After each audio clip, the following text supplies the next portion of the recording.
amwene kulibe chinsinsi under the sun. Hey, malemba na lero there is no secret under the sun amwene. Ndima werenga bankhani ya kapo ina yake ya ku India. Nyamata ndi mkazi wake aja kuti anakula limodzi amachokera katawuni kamodzi ku katawuni kaja konena kuti kachikhristu ndi mwaziwa ku India kuja kuti mpeze anthu achikhristu ndi ochepa ndi minority koma iwowa tawuni yawo inali ndithu ya chikhristu. Nyamatayo amayimba kuchalichi anakumananso ndi nsikanayo kuchalichiso ankakonda kuimba basi they were going to church together and the friendship yawo kenaka grew stronger and stronger basi mpaka anapita kuma university anaoda maphunzira amachita bwino school. Nyamatayo anapanga za finance nsikanayo anapanga za IT moti kumapeto kwake izi zoti anagwirizana kuti mazuwa ku India zokwatirakwatirazi amafunika mafamily apange approve chani anagwirizana zoti chani ife tikangomaliza tikasapanga graduate kungoyamba ntchito tirani tisakwatirane. Yes anapanga yawo icho. Atamaliza apanga graduate anapanga na maproposal maproposal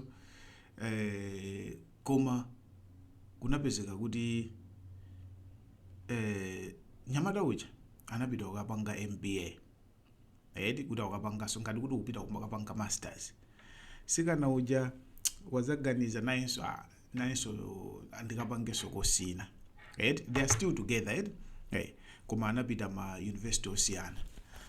Ndiye nyamata uja wamaliza umene kuja MBA zikuyenda anapeza ntchito ku Oman.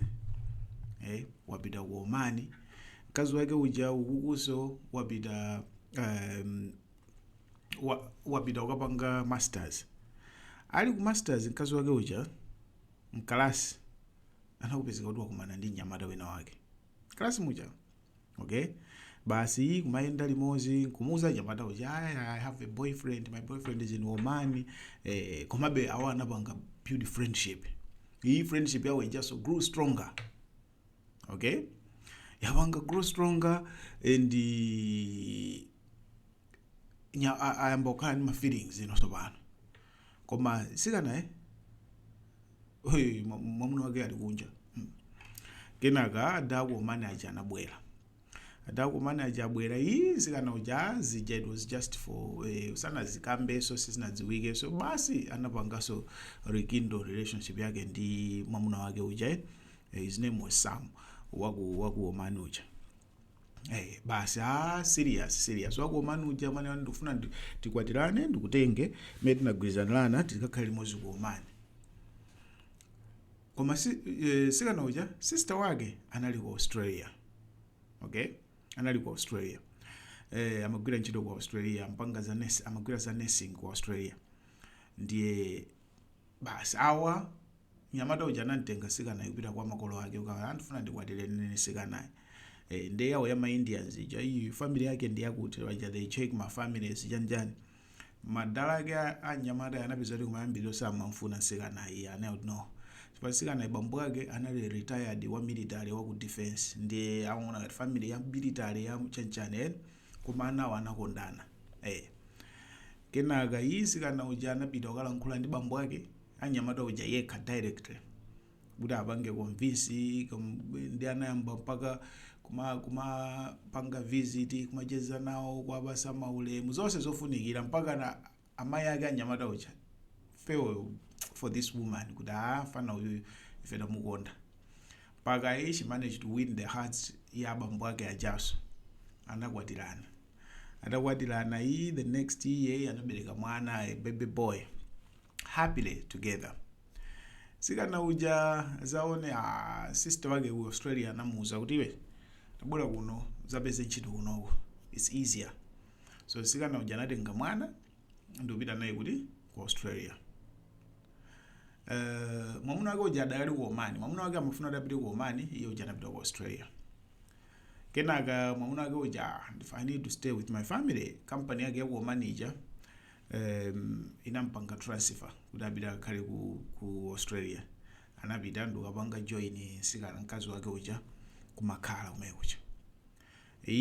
Kumakhala kumene kuja zonse bwinobwino koma namba kuona kuti affection ibe yasiyana ndi mmene ankakonderana ali mafana ali ku school asanakwatirane. Kumada mwina ndiza normal after kukwatirana chani. Koma zonse kumakhala chaka ndi chaka amabwerera onse ku India. Bwerera ku India ukaona ma families yawo kenaka kubwereranso kuti ku Australia.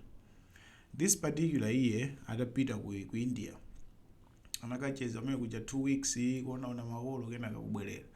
Akubwerera nyamata uja analankhula abambo yake something strange ndi kusazika ndikupita chanchane muzindipemphelela kuti maybe the next time I'll be coming back ndizabwera ndili mtembo. Ndikazabwera ndili mtembo muzandiyike pakuti next to agogo muzandiyike maliro wanga muzayike pakuti. Anthu aja uzongolankhula maziwa nanga si ma feelings iso anthu otukhala kunjafe. Anabwerera ku Australia. Adabwerera ku Australia panapita 2 days. Tsiku lina mamawa wadzuka. Mkazi uja ndamene amadzuka mwasanga. Wadzuka kuti akapange coffee chanchani kenaka kubwera kuchipinda kuti anzuse mwamuna wake uja Sam. Samu sazazuka. Samu sazazuka. Samu kuyamba kukuwa Samu uja sazazuka. Wayamba kukuwa. Ma neighbors kumva uthamanga kubwera mpeza kuti Samu sakudzuka. Ma neighbors kuthandiza kuimba kuita na ambulance kubwera kupezeka kuti Samu uja is dead. Sikana mkazi wake uja ililani heartbroken when baja lilani. Kuja ku Australia kuja panga autopsy chanchani kenaka anatumiza thupi lake kubwerera kuti maliro kubwerera ku India. Sikana uja ndi mwana onse kubwerera ku India kuyika maliro makolo aja kuyamba nokumbukira kuti munthu anaduza zakuti koma we didn't even expect kuti ankangopita kubwerera ku Australia 2 days later. Right? Analira, they were heartbroken. Bambo, mai, that was their son. Sam was gone. Sikana uja, she was there. Anakhala kunyumba kwa makolo ake amamuna ake uja for some time. Akungolira every day kumene kuja. Kenaka anazaona da adayika maliro ajali patapita kanthawi I need to go back ndi mwana kuti ku Australia kunchito. Because I might lose my job and anatenga mwana uja kubwerera kuti ku Australia. Adabwerera ku Australia apolisi sopano anayimba phone kuimbira makolo ake Sam ndikumufotokozera kuti mwana wanuyo Sam sanafe ndi heart attack. It wasn't heart attack. And mkazi wakeyo is a suspect. Makolo aja suspect sanakhulupirire. Sanakhulupirire ya azitheka bwanji. Ku Australia kuja anapezeka kuti atapanga autopsy anapeza kuti thupi la Sam mudali poison. Okay?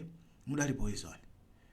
Komanso zinaoneka kuti mmene amadzuka mama wa Sam naye adafa pakanthawi. Zofera kutulo zabwinobwino ya mtima wake sunaoneke kuti unali ndi vuto lina lililonse. Ndiye ananena kuti mkazi wake ndi suspect.